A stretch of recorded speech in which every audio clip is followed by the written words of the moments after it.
juga segala kesalahan atau kesilapan baik yang disengaja, baik itu perkataan maupun perbuatan yang kami lakukan selama 1 tahun kurang lebihnya di Mahkamah Syariah Calon ini, mohon dimaafkan ya, karena mungkin ada saya menegur ketika rapat tidak sesuai, jangan tersinggung karena itu untuk kepentingan atau kebaikan kita semua. Bahwa keluarga itu justru dapat memberikan dorongan yang lebih kuat untuk kita.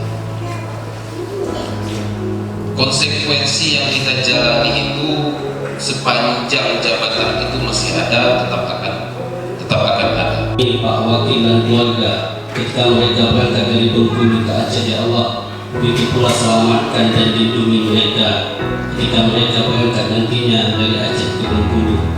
Lindungi mereka dalam perjalanan mereka, ya Allah.